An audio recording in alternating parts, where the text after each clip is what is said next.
ஓம் சாந்தி. எல்லோரும் சந்தோஷமாக இருக்கிறீங்களா? மத்தேயு 4வது அதிகாரம் நம்ம பார்க்குறோம். அதில் 12வது வசனத்திலிருந்து பார்க்குறோம். ஸோ இதுக்கு முன்னாடி எப்படியெல்லாம் பிசாசு இயேசுவை சோதித்தான், அதை எப்படி அவர் வெற்றி அடைந்தார், அது பைபிளில் மேலோட்டமாக போட்டு இருக்கக்கூடிய அந்த விஷயத்திற்கு ஆழமான ஆன்மீக ரகசியம் என்ன அப்படிங்கிறதெல்லாம் முந்தைய வீடியோவில் நம்ம பார்த்தோம். இப்போ 12வதுலேருந்து பார்க்குறோம்.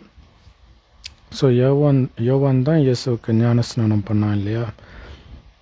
அவனை அரெஸ்ட் பண்ணிட்டாங்க. இதை கேள்விப்பட்டவொடனே இயேசு கலிலேயை விட்டு நாசரேத்தை விட்டு செபுலோன் நப்தலி என்னும் நாடுகளின் எல்லைகளில் இருக்கும் கடற்கரைக்கு அருகான கப்பர்நகூமிலே வாசம் பண்ணினார். ஸோ இங்கே என்ன நடக்குதுன்னா, அவனை அரெஸ்ட் பண்ணிட்டா அடுத்தது இவரையும் அரெஸ்ட் பண்ணுவாங்க அப்படின்னா அந்த இடத்த விட்டு போகிறதாக இதில் காட்டப்பட்டிருக்கு. இதே மாதிரியே நீங்கள் மகாபாரதத்துலேயும் பார்த்தீங்கன்னா, ஏன்னா ஒரு கடவுளாக நினைக்கிற ஒருவர் இப்படி பயந்துட்டு போகலாமா அப்படின்னு கேட்பாங்க.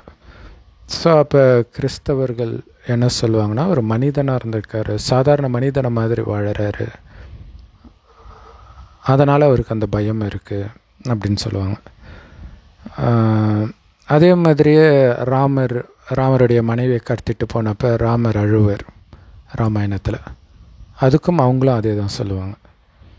அதே மாதிரி மகாபாரதத்தில் கிருஷ்ணரும் இதே மாதிரி பயந்துட்டு போகிறது இருக்கும். பயந்துட்டு போக மாட்டார். ஆக்சுவலாக அவர் கம்சனை கொலை பண்ணுவார், அவருடைய மாமாவை தான் கொலை பண்ணுவார். ஏன்னா அவருடைய அவதாரமே அதுக்காக தான் இருக்கும். கொலை பண்ண பிறகு அந்த கம்சனுடைய 2 மனைவிகள் விதவை ஆயிடுறாங்க. அந்த 2 பேருமே அக்கா தங்கச்சி, ஒரு ஜராச்சந்துடைய மகள்கள். அப்போ என்னுடைய மகள்கள் விதவையானதுக்கு கிருஷ்ணர் தானே காரணம்னு கோபத்தில் கிருஷ்ணர் மீது படையெடுத்து வருவார் அடிக்கடி. ஸோ ஒவ்வொரு தடவையும் கிருஷ்ணர் தான் ஜெயிப்பார். இருந்தாலும் எதுக்கு எல்லோரும் நிம்மதி இழக்கணும், அதனால் நான் இந்த இடத்த விட்டு போகிறேன்ட்டு கடலுக்கு நடுவில் தங்க துவாரகையை செய்ய சொல்லி அங்கே குடிப்போகிறேன் அப்படின்ட்டு சொல்லும் பொழுது அவருடைய அண்ணன் இப்படி நீ போனன்னா உன்னை பயந்தாங்கோலி கோழன்னு சொல்லுவாங்க அப்படின்னு சொல்கிறார். அது கிருஷ்ணர் சொல்கிறார், சொல்லிட்டு போகட்டும், எனக்கு அமைதி தான் முக்கியம். இதை நான் ஏன் சொல்கிறேன் அப்படின்னா, திரும்ப திரும்ப எல்லா மதத்திலும் எல்லா வேதத்திலும் துஷ்டனை கண்ட தூர விலகுன்ற ஒரு விஷயம் சொல்லப்பட்டிருக்குது. அந்த மெசேஜ் அதுதான் முக்கியமான விஷயம். ஸோ 2 ஆப்ஷன் இருக்குது. ஒன்று எதிர்த்து போராடலாம், அல்லது விலகி போயிடலாம். இங்கே இதை அரெஸ்ட் பண்ணுறாங்க, அரசாங்கத்தை எதிர்க்க முடியாதுன்னு வச்சுக்கோங்க. பட் மற்ற இடங்களில் ராமராகட்டும் கிருஷ்ணராக இருக்கட்டும் அவங்களால ஈஸியாக எதிர்க்க முடியும். அந்த ஆப்ஷன் இருந்தாலும் அவர்கள் விலகி போகிறத தான் பண்ணுறாங்க. ஸோ ஏன்னா நீங்கள் எதிர்த்தீங்கன்னா அவங்க அமைதியை நீங்கள் கெடுக்கிறீங்க, உங்கள் அமைதியும் நீங்கள் கெடுத்துக்கிறீங்க. ஸோ இதில் யாருக்கு என்ன லாபம்? இந்த ரகசியம் தெரியாததுனால தான் உலக நாடுகளில் நிறைய இடங்களில் யுத்தம் நடக்குது. அந்த யுத்தம் எதுக்காக நடக்குதுன்னா, அமைதியை எடுத்துகிட்டு வர்றதுக்காகன்னு சொல்லி நடக்குது. அதுதான் உச்சக்கட்ட கொடுமை. யுத்தத்தினால யாருக்கு அமைதி கிடைக்கும்? யாருக்குமே அமைதி கிடைக்காது இல்லையா? ஸோ அப்படி அவங்க எவ்வளோ பெரிய தப்பு பண்ணுறாங்கன்றத ஒரு சிம்பிளாக இது நிஜமாகவே நடந்தது அப்படின்னு நினச்சிங்கன்னா இது ஓகே இயேசு போயிட்டாரு அப்படின்னு சொல்லிடுவீங்க. ஆனால் இது நடந்த விஷயம் கிடையாது. ராமாயணம், மகாபாரதம், குரான், பைபிள் எதுவுமே நிஜத்தில் நடந்தது கிடையாது. அதனால தான் ஒரே கதையை வெவ்வேறு விதமாக சொல்லப்பட்டிருக்கும். அதை தான் நம்ம எல்லா வீடியோலையுமே பார்த்துட்டு இருக்கிறோம். ஸோ அதை நீங்கள் புரிஞ்சுக்கிட்டிங்கன்னா மிகப்பெரிய ரகசியம் இருக்கும். புரியலைன்னா நிறைய விஷயங்கள் ஏன் இப்படி நடந்துச்சு அப்படின்னு மற்ற மதத்தினர் கேட்கும்போது நம்மளால் பதில் சொல்ல முடியாது. சரி,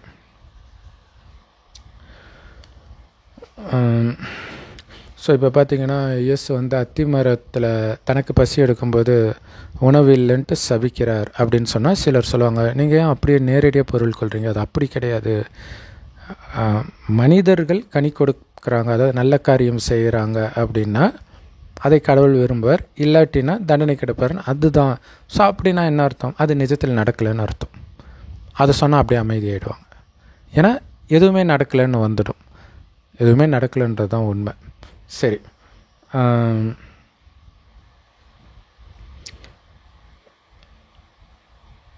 கப்பர்நகூமில் இருக்கிறாரு. கடற்கரை அருகிலும் யோர்தானுக்கு அப்புறத்திலும் உள்ள செபுலோன் நாடும் நப்தலி நாடும் ஆகிய புறஜாதியாருடைய கலிலேயாவிலே இருளில் இருக்கும் ஜனங்கள் பெரிய வெளிச்சத்தை கண்டார்கள். மரண இருளின் திசையில் இருக்கிறவர்களுக்கு வெளிச்சம் உதித்தது என்று ஏசாயா தீர்க்கதரிசியினால் உரைக்கப்பட்டது நிறைவேறும்படி இப்படி நடந்தது அப்படின்னு இருக்குது. ஸோ கிறிஸ்தவ மதத்துடைய ஒரு தனித்தன்மை அப்படின்னு சொல்லலாம். அது என்ன அப்படின்னா, பழைய ஏற்பாடில் சொல்லப்பட்ட விஷயங்கள் எல்லாம் புதிய ஏற்பாட்டில் நடக்குது, அதனால் இது உண்மை அப்படின்னு அவங்க நம்புகிறாங்க. பழைய ஏற்பாட்டில் உள்ள விஷயமும் நிஜத்தில் நடந்தது கிடையாது, புதிய ஏற்பாட்டில் உள்ள விஷயமும் நிஜத்தில் நடந்தது கிடையாது. இயேசுன்னு ஒருத்தர் இருந்தார், மதத்தை ஸ்தாபனை பண்ணார், அவ்வளோதான். அதேமாதிரி கிருஷ்ணர் இருந்தார், ஆனால் ராமாயணத்தில் உள்ள எந்த விஷயமும் மகாபாரதத்தில் உள்ள எந்த விஷயமும் கிருஷ்ணர் வாழ்க்கையில் நடக்கலை. ஏன்னா அவர் இருந்தது சொர்க்கத்தில், சுகம் நிரம்பிய உலகத்தில்.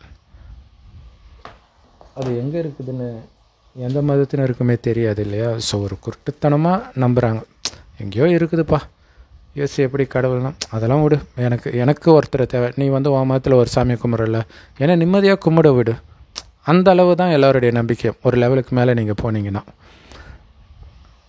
ஸோ இப்போ கிருஷ்ணர் யார் அப்படிங்கிறது வந்து தெரிஞ்சுக்கிறது முக்கியம். கிருஷ்ணருக்கும் கிறிஸ்தவர்களுக்கும் என்ன சம்பந்தம்னு கேட்குறீங்களா? ஆதாம் அப்படின்ட்டு சொர்க்கத்தில் ஆதாம் ஏவாள் மட்டும்தான் இருக்கிறதா பைபிளில் சொல்லப்பட்டிருக்கும். ஆனால் அந்த சொர்க்கத்துக்கு தான் மீண்டும் போகிறதுக்காக தான் லட்சியம் எல்லா மதத்துலையுமே. ஆனால் மீண்டும் யார் போவாங்கன்னா அதே ஆதாம் ஏவாள் தான் போவாங்க. புரியல இல்லையா? சரி, இதே பாரத பூமி சொர்க்கமாக இருந்தது 2500 வருடம். கடவுள் இந்த பூமியை படைத்தார்னு சொல்லப்பட்டிருக்குல்ல, அப்போ எப்படி படைப்பார்? துக்கம் நிரம்பிய உலகமாக படைப்பாரா? சுகம் நிரம்பிய உலகத்தை படைத்தாருன்னு தான் போட்டிருக்கு இல்லையா? இப்போ சுகம் நிரம்பிய உலகம்னா அது சொர்க்கம் தானே. வேறு எங்கேயோ சொர்க்கம் இருந்தால் எதுக்கு கடவுள் இங்கே வந்து படைக்கணும் இல்லையா? அது அவர் இஷ்டம் அப்படின்னா, பதில் தெரிலனா அப்படி ஒன்று சொல்கிறாங்க, அது அவர் இஷ்டம் அப்படின்ட்டு. சரி, ஓகே. இதே பூமி தான் சொர்க்கமாக இருந்தது, பாரத பூமி. அங்கே வாழ்ந்தவர்களைத்தான் தேவர்கள், தெய்வங்கள் அப்படின்னு இன்னை வரைக்கும் இந்துக்கள் வழிபடுறாங்க. ஏன்னா கடவுளுக்கு ஈக்குவலாக பரிசுத்தமாக இருப்பாங்க. எங்கே போயிட்டாங்கன்னா எங்கேயும் போல் மறுஜன்மம் எடுத்து 2500 வருடம் கழிச்சு இதே பூமி நரகமாகும் பொழுது பாவம் செய்கிறாங்க, சொர்க்கத்தில் பாவம் செய்ய மாட்டாங்க.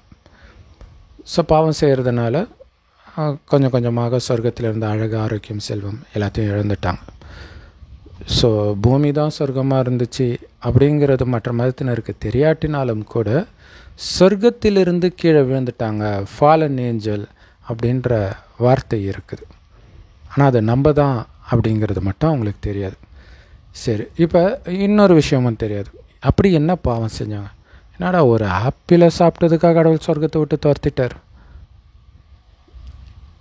அதை கூட யாரும் யோசிக்கிறதில்ல. ஏன் அதை சாப்பிட்றத தடுக்கலை கடவுள்? ஏன்னா அது பாவம், அதை ஏன் தடுக்கலை அப்படி சொல்கிறாங்க. அந்த ஆப்பிள்னால் என்னன்னு தெரியணும் இல்லையா? சரி, அதாவது பாவத்தை மொத்தமாக சேர்த்து ஒரு கனியாக காட்டிட்டாங்க. கனி எப்படி இருக்கும்? சுவையாக இருக்கும் இல்லையா? செம டேஸ்ட்டாக இருக்கும் இல்லையா?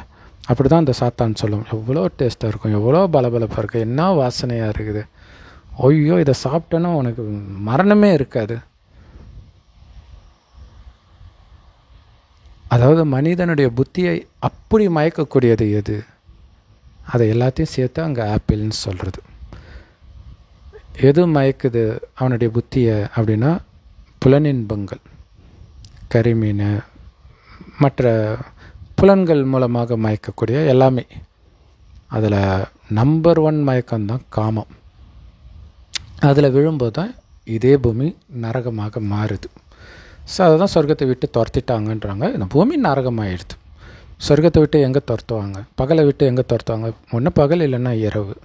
அப்போ ஒன்று சொர்க்கம் இல்லைன்னா நரகம். இறந்தவர்கள் எல்லாம் சொர்க்கத்துக்கு போயிட்டாங்கன்னே சொல்லுவாங்க எல்லா மதத்துலையும். யாருமே நரகத்துக்கு போயிட்டாங்கன்னு சொல்ல மாட்டுறாங்க இல்லையா?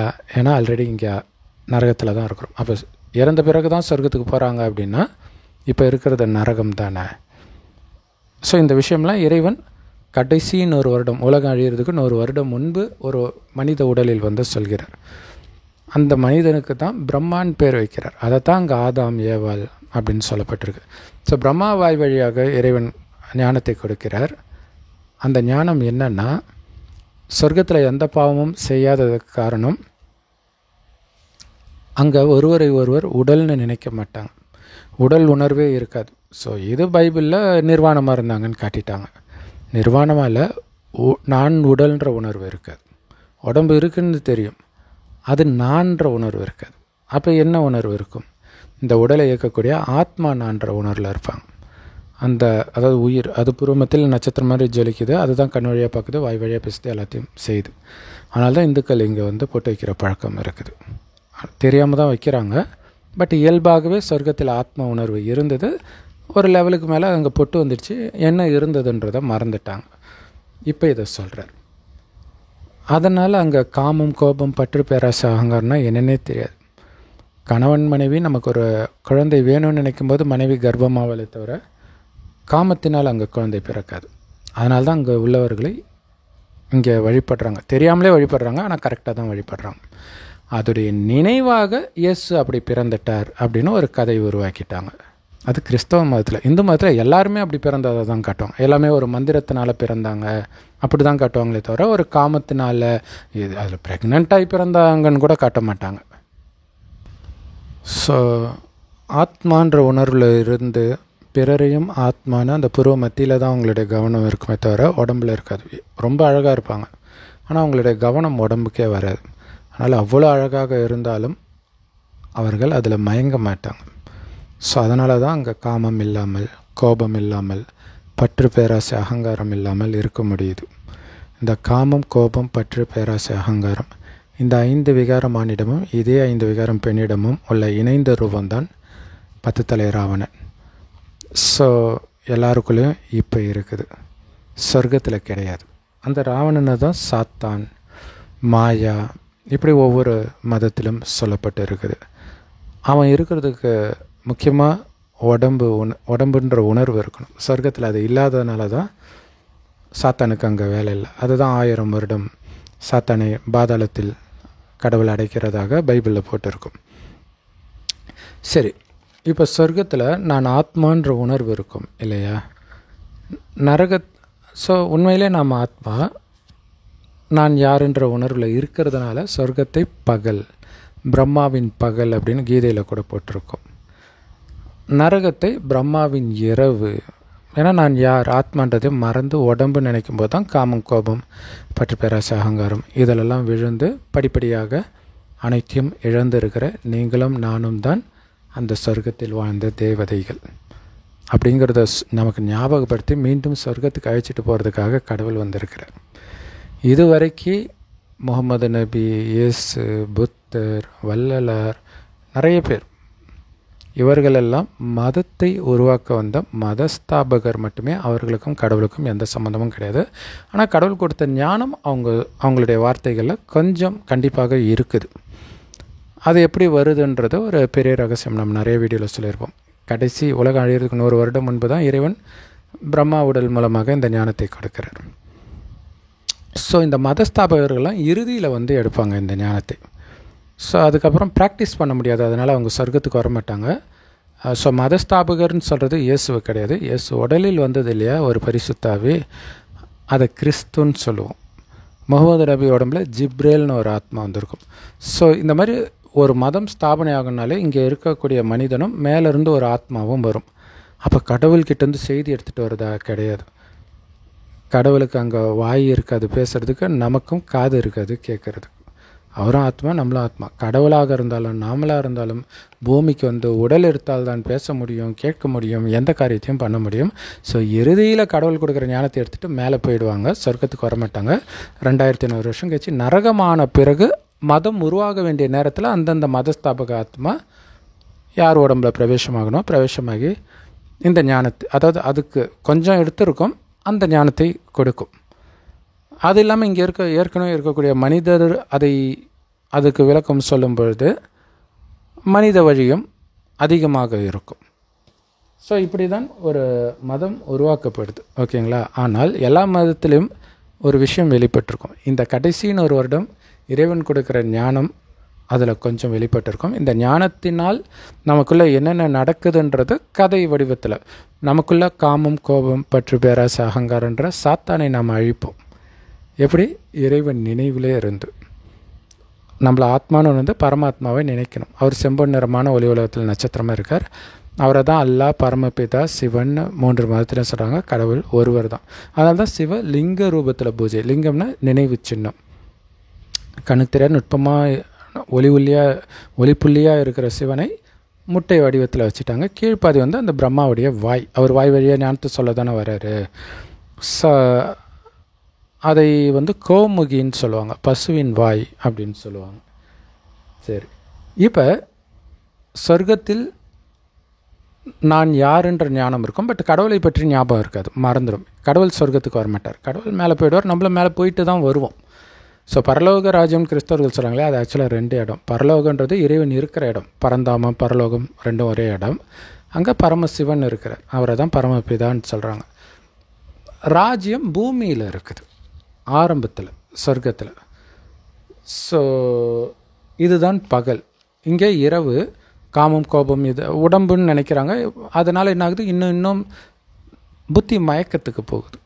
தவறான விஷயமெல்லாம் சரினும், சரியான விஷயம்லாம் தப்புன்னு புரிஞ்சுக்கிறதுனால இது மரண இருள், கோர் அந்தியாரான்னு ஹிந்தியில் கடவுள் சொல்வார். பிரம்மகுமாரிகள் மூலமாக கொடுக்குற ஞானம், அதை முரளின்னு சொல்லுவோம். எல்லா பிரம்மகுமாரி ராஜயோக தியான நிலையத்திலும் இந்த ஞானம் முற்றிலும் இலவசமாக கிடைக்கும். யூடியூப் வெப்சைட்ஸில் இருக்குது, அதோட லிங்க் இந்த வீடியோக்கு டிஸ்கிரிப்ஷனில் கொடுக்குறோம், அவசியம் பார்த்து பயன்பெறுங்கள். ஸோ அதுதான் வந்து 15ல் இருளிலே இருக்கும் ஜனங்கள் பெரிய வெளிச்சத்தை கண்டார்கள் அப்படிங்கிறது இறுதியில் நடக்கிற விஷயம் இல்லையா. அவ்வளோ இருட்டில் இப்போ இருக்கிறாங்க. அதுதான் மரண இருளின் திசையில் இருக்கிறவர்களுக்கு வெளிச்சம் உதித்தது என்று. ஸோ இதோடைய உண்மையான அர்த்தம் என்ன தெரியுமா? இந்த மதங்கள் 2000 வருடம் முன்பு தோன்றியது. இது இப்போ வந்து நம்ம இந்த ஞானத்தை கொடுக்கணும் அப்படின்னா, நான் ஒட்டுமொத்தமாக எல்லாம் சேர்த்து பழைய ஏற்பாடு தான், அல்லது வேதத்தை உடையோர்ன்ட்டு குரான்லேயும் இருக்கும். ஸோ இப்போ நாம் சொல்லும்போது பாருங்கள், உங்கள் மதத்தில் இப்படி இருக்குதா, இப்போ இறைவன் வந்து சொல்கிறாரு, புரியுதா உங்களுக்கு அப்படின்னு நம்ம சொல்கிறத இங்கே இயேசுவுக்கு மேட்ச் பண்ணி சொல்கிற மாதிரி வந்துருக்குது. ஆனால் கடைசியில் இப்போ நம்ம சொல்கிறதோடைய நினைவார்த்தமாக இங்கே இப்படி எழுதப்பட்டு இருக்குது. ஸோ இது கொஞ்சம் புரிஞ்சுக்கிறது உங்களுக்கு கஷ்டம்தான். முதலாக கேட்டிங்கன்னா கேட்க உங்களுக்கு புரிஞ்சிடும். சரி, ஸோ அப்போதுலேருந்து இயேசு வந்து மனம் திரும்புங்கள், பரலோக ராஜ்யம் சமீபத்தில் இருக்கிறதுன்னு பிரசங்கிக்க தொடங்கினார். ஸோ நம்ம ஏற்கனவே சொன்ன மாதிரி பரலோக ராஜ்யம் சமீபத்தில் இருக்குன்னா அதோ வந்துடுச்சின்னு அர்த்தம். எப்போ சொன்னார்? 2000 வருஷம் முன்னாடி. 2000 வருஷமாக வருது. அப்போ அவர் சொன்னதே பொய் சொன்ன மாதிரி ஆயிடுச்சு. அவர் சொன்னது கரெக்ட், அது கடைசியில் இறைவன் சொல்கிறது. அந்த ஆத்மாவுக்கு தெரியாது. அது மறுபடியும் இங்கே வந்தோடனே அதுக்கு வந்து உலகம் அழிஞ்சிடுச்சு, நம்ம மறுபடியும் வந்திருக்கிறோன்னு தெரியாது. அது ஒரு ஆர்வத்தில் சொல்ல ஆரம்பிச்சிடும். அதனால் பரலோக ராஜ்ய சமீபத்தில் இருக்கிறது கடைசியில் இறைவன் கொடுக்குற ஞானத்தை இப்போ சொல்கிறார். ஸோ பரலோகம் என்ன? அதை தான் முக்தின்னு சொல்கிறது. கடவுள்கிட்ட இந்த உடலை விட்டு ஆத்மா பிரிஞ்சு போகிறது முக்தி. அங்கேருந்து சொர்க்க ராஜ்யத்திற்கு வருவது ஜீவன் முக்தி அப்படின்னு சொல்லுவோம். ஸோ அப்போ ஏன்னா உலகம் அழிகிறதுக்கு 100 வருடம் முன்பு தான் இறைவன் வர்றார். 1936 2026 இன்னும் 10-11 வருஷம் தான் இருக்குது சராசரியாக. அப்போ எவ்வளோ பக்கத்தில் வந்துடுச்சு பாருங்கள். இப்போ கொடுக்குற ஞானம் உங்கள் கண்ணு முன்னாடி உலகம் அழிகிறத பார்ப்பீங்கன்னு யோசிச்சு சொல்லுவார். 2000 வருஷம் ஆச்சு, எங்கே பார்த்தாங்க? ஏன்னா அவங்களுக்கு மறுஜென்மமும் கிடையாது. இப்போ நாங்கள் சொல்கிறோம், அதை பார்ப்பீங்க. ஆல்ரெடி பார்த்துட்டு தான் இருக்கிறோம். உலகம் ஃபுல்லாக யுத்தங்கள் அழிகிறத பார்க்குறோம், எல்லா இடமும் நடக்கும் இது. அப்போ பரலோக ராஜ்யம் இல்லையா, இப்போ நம்ம பரலோகத்துக்கும் போகணும், ராஜ்யத்துக்கும் வரணும். இதோ பக்கத்தில் வந்துடுச்சு. இது எதுக்கு தெரியுமா? உலகத்தில் இவ்வளோ துக்கம் இருக்குது, இங்கே காமம், கோபம், பற்று, பேராசை, அகங்காரத்தை விடணும். இதையெல்லாம் தூண்டக்கூடிய உலகம். அமைதியாக இருங்க. தோ வந்துடுச்சு. குழந்தைக்கு சொல்லுவாங்க இல்லையா, அம்மா எப்போம்மா வீட்டுக்கு வந்து வந்துருச்சுடா சொல்லுவோம், கொஞ்சம் நேரம் தூங்கிடாத அப்படின்னு சொல்லுவாங்க இல்லையா. அந்த மாதிரி தான் கடவுள் சொல்கிறார், தூங்காதீங்க. உடம்புன்னு நினைக்கிறது தான் தூங்குறது. அந்த தூக்கத்தில் தான் இருக்கிறீங்க இவ்வளோ நாளாக. அதான் கும்பகர்ண உறக்கம். 6 மாதம் தூங்குவோம், 6 மாதம் முழிச்சிட்டு இருக்கிறதுன்றது ஆத்மா அரை கல்பம். இந்த 5000 வருடத்தை ஒரு கல்பம்னோ, அரை கல்பம் முழிச்சிட்டு இருக்கிற ஆத்மா அடுத்த அரை கல்பம் தூங்கிடுது. அதாவது உடல் உணர்வுக்கு வந்துடுது. இதை மீண்டும் ஆத்ம உணர்வுக்கு எழுப்புறது தான் அங்கே அப்படி கதையாக இருக்குது. அதுதான் பரலோக ராஜ்யம் சமீபத்தில் இருக்கிறதுன்றதுக்கு அர்த்தம். அப்படின்னு அர்த்தம், பொறுத்துக்கோங்க, தூங்கிடாதீங்க, தேக உணர்வில் வந்து மாட்டிக்காதீங்க அப்படின்னு கடவுள் சொல்கிறார். ஸோ இவங்க என்ன நினச்சிக்காங்க, ஸ்தூலமாகவே ஒரு வெளிச்சம் அடிச்சது போல இருக்குது இவர் போன உடனே. ஸோ இரண்டாம் இயேசு வரும்போதும் இயேசுவின் 2ஆம் வருகை வரும்போதும் அது மாதிரி அப்படி பிரகாசமாக ஒளி வீசும் இப்படியெல்லாம் சொல்லியிருக்கிறாங்க. இதோடைய அர்த்தம் என்னென்னா, ஞான ஒளி வீசும். அந்த ஞானத்தினால உடல்ன்ற உணர்வுலேருந்து வெளியில் வருவாங்க அப்படிங்கிறது தான் அது இப்போ நடந்துகிட்ருக்கு. அது இயேசு எங்கேயும் போல் மறுஜன்மம் எடுத்து தான் யாருன்றதே மறந்து இருப்பார். ஸோ அவரையும் சேர்த்து எழுப்ப தான் கடவுள் வரார், எல்லா மதஸ்தாபகர்களையும் சேர்த்து தான்.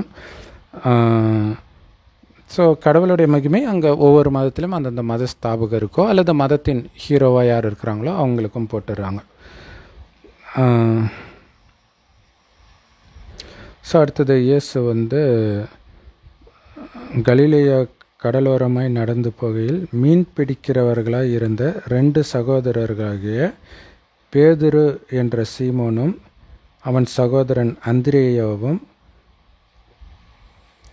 கடலில் வலை போட்டு கொண்டிருக்கிற போது அவர்களைக் கண்டு, என் பின்னே வாருங்கள், உங்களை மனுஷரை பிடிக்கிறவர்கள் ஆக்குவேன் என்றார். உடனே அவர்கள் வலைகளை விட்டு அவருக்கு பின் சென்றார்கள். அவர் அவ்விடம் விட்டு போகையில் வேறு 2 சகோதரராகிய செபுதேயுவின் மகன் யாக்கோபும் அவன் சகோதரன் யோவானும் தங்கள் தகப்பன் செபதேயுவுடனே படவிலிருந்து தங்கள் வலைகளை பழுது பார்த்து கொண்டிருக்கிற போது அவர்களைக் கண்டு அவர்களையும் அழைத்தார். உடனே அவர்கள் படவையும் தங்கள் தகப்பனையும் விட்டு அவருக்கு பின் சென்றார்கள். ஸோ இது சாதாரணமாக இருக்குது. உண்மையிலே நடந்ததுன்னு நினச்சிங்கன்னா இதில் எந்த மெசேஜும் கிடையாது. போகிறாங்க, கூப்பிட்றாங்க, வராங்க. இது சினிமாவில் போட்டால் கூட யாரும் நம்ப மாட்டான். ஒருத்தன் வலை பின்னிட்டு இருக்கான், வான்னோடனே அப்படியே போயிட்டாங்க. ஸோ அதனால தான் அது மாதிரி படம் வந்து எடுக்கிறது இல்லை.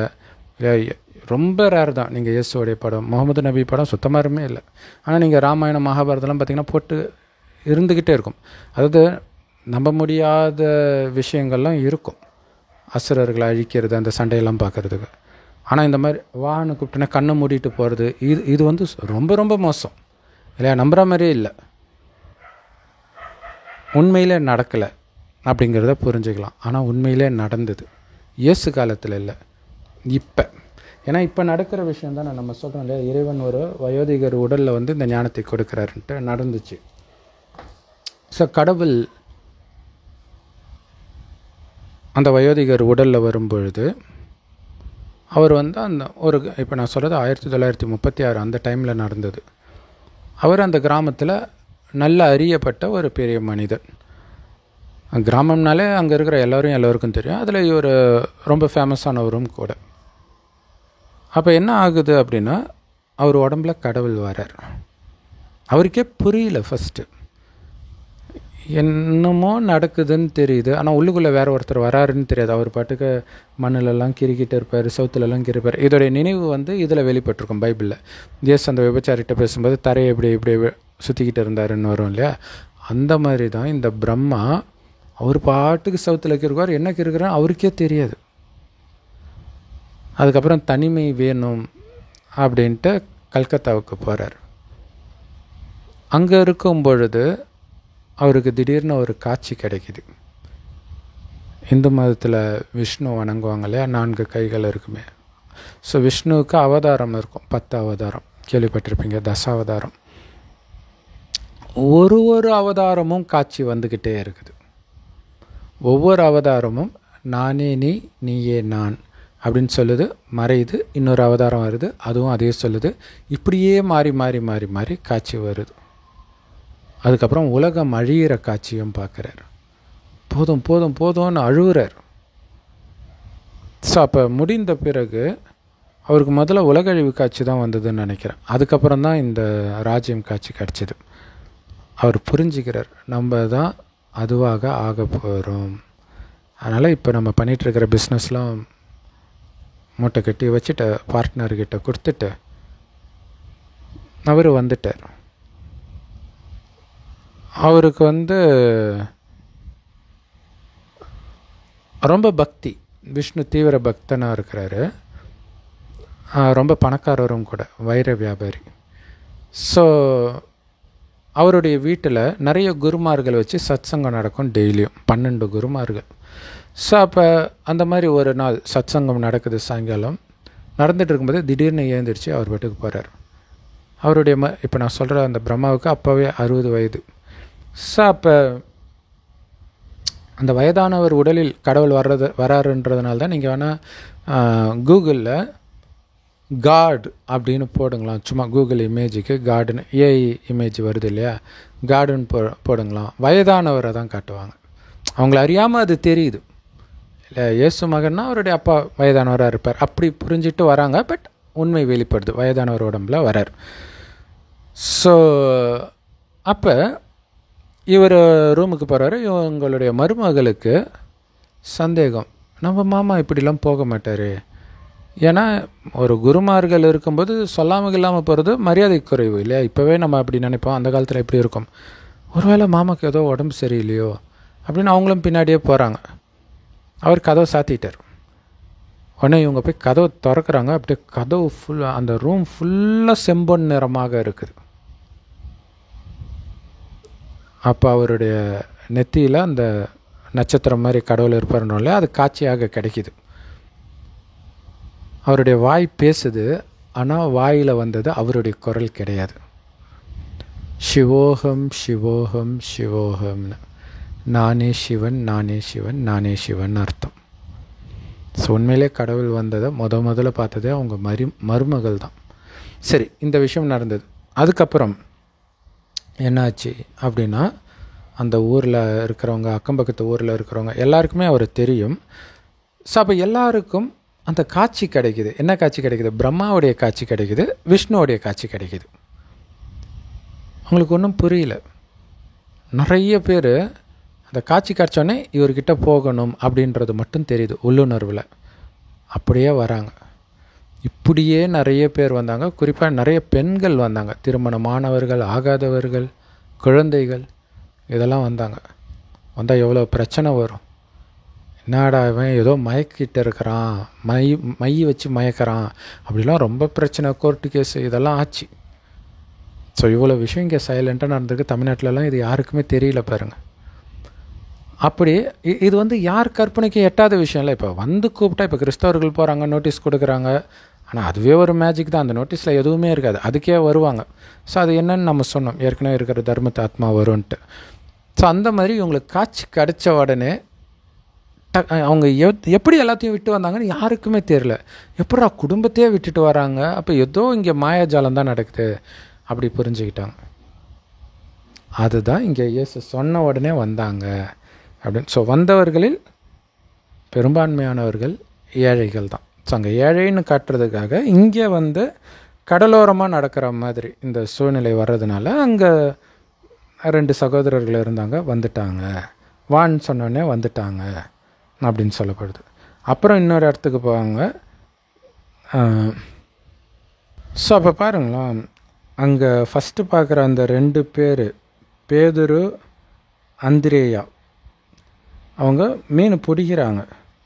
என் பின்னாடி வாங்க, மனுஷரை பிடிக்கிறவர்கள் ஆக்குவேன்னு அப்படியே விட்டுட்டு வந்துட்டாங்க. இதுதான் விஷயம். அங்கே மெசேஜ் இது தான், எல்லாத்தையும் விட்டுட்டு வந்துட்டாங்கன்றது தான். அது மீன் பிடிக்கிறதுன்னு காட்டுறாங்க, அதாவது வாழ்வியல் ஆதாரம் எல்லாத்தையும். அடுத்த செகண்ட் யோசிக்கலை, நம்ம எங்கே போகிறோம், போனால் அவங்க நல்லவங்களா கெட்டவங்களா, ட்ரெஸ்ஸுக்கு என்ன பண்ணுறது, சாப்பாட்டுக்கு என்ன பண்ணுறது, எதையும் நினைக்காம வந்தாங்க. ஸோ அதை தான் இங்கே காட்டுறாங்க. அப்படியே அடுத்தது மறுபடியும் பாருங்க, வலைகளை விட்டு அவருக்கு பின் சென்றார்கள். அதை எடுத்துகிட்டு போனோம், எதுவுமே இல்லை, அப்படியே அதான் சரண்டர், டோட்டல் சரண்டர். ஸோ இப்போ கடவுள்கிட்ட நடக்கிறது அங்கே கதையில் அப்படி நடந்த மாதிரி காட்டுறாங்க.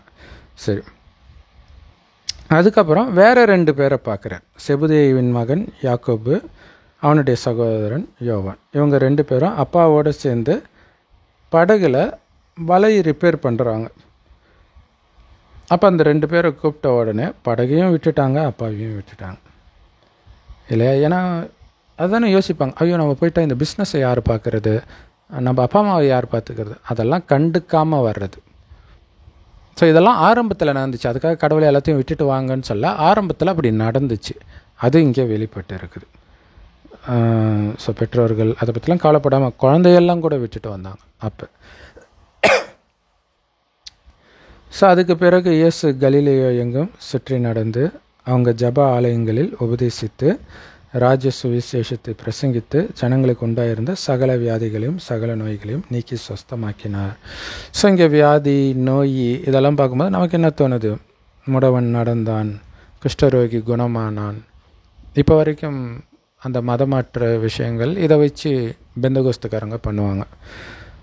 ஸோ ஏன்னா இவங்க நம்புகிறாங்க நிஜமாலே கடவுள் நோயாளி தான் குணம் பண்ணியிருக்கிறார் பிள்ளை இருக்கு, சாரி இயேசு அப்படின்னு நினச்சிக்கிறாங்க. ஸோ இங்கே அந்த நோய் கிடையாது. ஏன்னா அந்த நோய்க்கு டாக்டர் இருக்கிறாங்க. மனதில் இருக்க பாருங்கள், காமம் கோபம் பற்று பேராசை அகங்காரம், இதனால் செய்த பாவத்தினால்தான் அனைத்தையும் இழக்கிறோம். இப்போ வர ஸ்தூல நோய்க்கும் காரணம் அதுதான். ஆனால் இங்கே மூலம் உங்களுடைய மனம், ஆத்மாவில் இருக்கிற அந்த மனதில் இருக்குது. அதுக்குள்ளே அழுக்கு சேர்ந்துடுச்சு, காமம் கோபம் பற்று பேராசை அகங்காரம். அதுக்கு காரணம் உடல்ன்ற உணர்வு. அதை நீக்கிறார். இதன் மூலமாக அடுத்த 2500 வருடத்துக்கு நோயே இருக்காது உலகத்தில். மற்றபடி இப்போ இயேசு வந்து இறந்தவரை உயிர்த்து எழுப்பினார், ஓகே, அப்புறம் சாக மாட்டாங்களா? பழைய ஏற்பாடுலாம் அதேமாதிரி எழுப்பினதாக இருக்கும். வள்ளலாரும் அதேமாதிரி பண்ணியிருக்காங்க. இந்து மதத்தில் நிறைய இடத்துல அது மாதிரி பண்ணியிருப்பாங்க. பட் இதனால் என்ன நன்மைன்னு கடவுள் கேட்குறார். மறுபடியும் இறக்க மாட்டாங்களா? அப்போ இறைவன் வருவது ஆத்மாவை எழுப்புறதுக்கு, இந்த பணத்தை உடம்பை எழுப்புறதுக்கு கிடையாது இல்லையா? ஆத்ம உணர்வுக்கு வந்தீங்கன்னா அடுத்த 2500 வருடம் சொர்க்கத்தின் சுகத்தை நீங்கள் அனுபவிப்பீங்க. அதுக்கு ஆத்மாவில் இருக்கிற வியாதியை கரைகளை அழுக்க நீக்குங்க. அதுக்கு முழுக்க முழுக்க என் நினைவில் இருங்க, ஆத்மான்னு உணர்ந்து அப்படின்னு கடவுள் சொல்லி ஆத்மாவின் நோயை குணமாக்குறத இங்கே உடலின் நோயை குணமாக்கினார் அப்படின்னு காட்டுறாங்க. அவருடைய பேர் வந்து சீரியா எங்கும் பிரசித்தமாயிற்று அப்படின்ட்டு. ஸோ இப்போ பிரம்மகுமாரிகளுடைய ஞானம் இன்னும் போக போக உலகழிவு வரும்போதெல்லாம் எங்கே பார்த்தாலும் இது தான் இருக்கும். சர்ச்சில், மசூதியில், கல்யாண மண்டபத்தில், கோயிலில், ஸ்கூலில், காலேஜில் எல்லாத்துலேயும் பிரம்மகுமாரி ஞானம் கொடுப்பாங்க. நீங்கள் பார்ப்பீங்க. எப்போவோ நடக்கிறது கிடையாது, இப்போ நடக்கும், நீங்கள் பார்ப்பீங்க. ஆனால் இப்போவே புரிஞ்சுக்கிட்டிங்கன்னா அதிர்ஷ்டசாலி. ஏன்னா உங்களுக்கு டைம் இருக்கும் முயற்சி பண்ணி காமம் கோபம் பற்று பேராசங்கிறத வெல்றதுக்கு. உலகம் அழிகிற நேரத்தில் கேட்டிங்கன்னா டைம் இருக்காது இல்லையா? கடவுளை நினைப்பீங்க, ஏன்னா நினச்சா தான் நீங்கள் மேலே போக முடியும். பட் அந்த காமம் கோபம் பற்று பேராசை அகங்காரத்தை வெல்லக்கூடிய சக்தியை நிரப்பிக்க முடியாது. சரி, ஸோ கலிலேயோவிலும் தெக்கப்போலியிலும்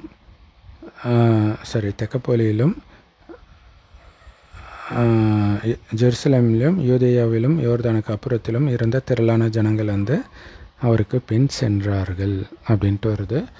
ஸோ அடுத்த அதிகாரம் ரொம்ப ரொம்ப ரொம்ப ரொம்ப சூப்பராக இருக்கும். பைபிள்னால் அதுதான். உண்மையிலே கடவுளுடைய ஞானம் பைபிளில் பிரதிபலிக்குதுன்னா இருக்குது. பழைய ஏற்பாட்டிலே நிறைய கதை, அது கதையாக வரும். அது இறைவனுடைய ஞானம் அதில் என்ன இருக்குதுன்றது மேலோட்டமாக படிக்கிறவங்களுக்கு தெரியாது.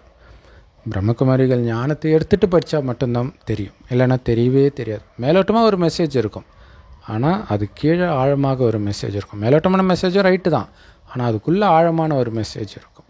சரி, ஆனால் ஏன் அடுத்த அதிகாரம், அதாவது அதிகாரம் 5, மத்தேயு அதிகாரம் 5 ஸ்பெஷல்னால் டைரெக்டாக கடவுள் கொடுக்குற ஞானம் இருக்கும்.